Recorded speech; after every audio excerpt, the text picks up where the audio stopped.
दिवसाची सुरुवात यशूबरोबर. आजचं जे मनन आहे ते मिसेस सुजाता गवांदे, मिशन कंपाऊंड डहाणू यांच्याकडून आलेलं आहे. आपण पूर्वी लहानपणी बघा पुष्कळ गोष्टीची पुस्तकं वाचायचो. मग राजा राणीची पुस्तकं असायची, ती गोष्टी असायच्या, परीच्या गोष्टी असायच्या, राक्षस असायचा, इसाप नीतीमध्ये प्राण्यांचं म्हणजे प्राणी एकमेकाबरोबर बोलतात वगैरे, आणि अशा अनेक गोष्टी आपण वाचायचो. त्यामध्ये बघा कधीकधी आपण असं वाचायचो की राजा एखादा खूप खुश झाला, एखाद्या व्यक्तीवर त्याने चांगली कामगिरी करे म्हणून तो खुश झाला, आणि मग त्याला सांगायचा, बोल तुला काय पाहिजे, तू जे मागशील ते मी तुला देईन. कधीकधी आपण असं मागतो, कोणीतरी तपस्या करायला गेला किंवा कुठे त्याला एखादी परी प्रसन्न झाली, देव प्रसन्न झाला, आणि मग ते त्याला सांगायचे, बोल तुला कुठला वर पाहिजे, तुला पाहिजे ते तो वर तू माग, आम्ही तुला देऊ. आणि अशा ह्या गोष्टी आपण ऐकायचा. परंतु अशीच एक घटना आपण पवित्र शास्त्रामध्ये सुद्धा वाचतो. बघा, पहिले राजे ह्याचा 3ऱ्या अध्यायामध्ये आपण हे वाचतो. 1 किंग चॅप्टर 3 ह्यामध्ये आपण वाचतो की परमेश्वराने शल्मोन राजाला सांगितलं की बोल तुला काय पाहिजे. बघा वचन काय सांगतं बघा, 5वं वचन बघा. गिबोन येथे परमेश्वराने रात्री स्वप्नात शल्मोनास दर्शन दिले. देवाने त्यास म्हटले, तुला पाहिजे तो वर माग, तो मी तुला देईन. बघा, परमेश्वर त्याच्यावर प्रसन्न झाला. परमेश्वर म्हणतोय की बोल तुला काय पाहिजे. आज देवाने जर मला विचारलं की बोल तुला काय पाहिजे, कुठला वर पाहिजे, तर मी काय मागेन? धनसंपत्ती मागेन, सगळं ऐशो आराम मागेन, जगातील सर्व सुख मी कदाचित मागेन. परंतु शल्मोनाने तसं केलं नाही.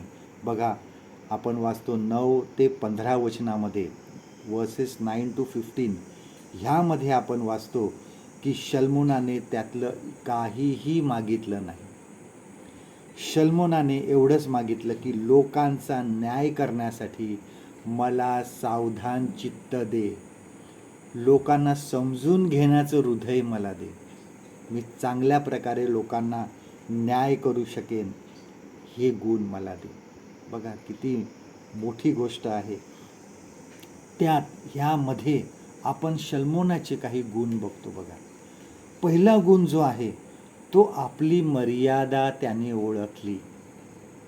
बघा, त्याने विचार केला, त्याने स्वतःला ते कधीही शहाणा समजलं नाही किंवा खूप तो ज्ञानी आहे असं समजलं नाही. एवढ्या लोकांचा, मोठ्या लोकांचा न्याय करायचा, त्यांना सांभाळायचं, ही जबाबदारी त्याने ओळखली. त्याने बघितलं की माझ्यात तेवढी कॅपॅसिटी नाही. त्याने स्वतःला श्रेष्ठ ना मानता आपली कमजोरी देवाजवळ कबूल केली. बघा, आणि म्हणून त्याने त्यातल्या ह्या गोष्टी मागितल्या की लोकांना समजून कसं घेईन हे हृदय मला तू दे, तसं मन तू मला दे. दुसरी गोष्ट म्हणजे त्याला आपल्या जबाबदारीची जाणीव होती. बघा, एवढ्या मोठ्या प्रजेला सांभाळायचं इस्रायल लोकांना, ही काही साधी गोष्ट नव्हती. परंतु त्यांची काळजी त्याला होती, आणि कशा प्रकारे मी योग्य प्रकारे त्यांचा राजा होईन हे त्याला वाटत होतं, आणि ती जबाबदारी त्यांनी समजून घेतली होती. तिसरी गोष्ट, त्यांनी योग्य गोष्ट मागितली.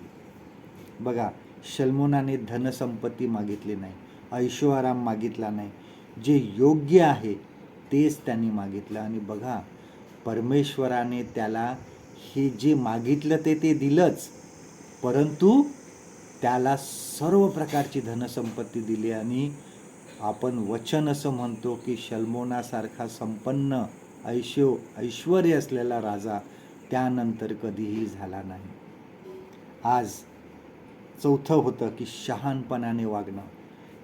कुठल्याही परिस्थितीमध्ये, कुठल्याही प्रसंगी शांत राहून निर्णय घेणे, आज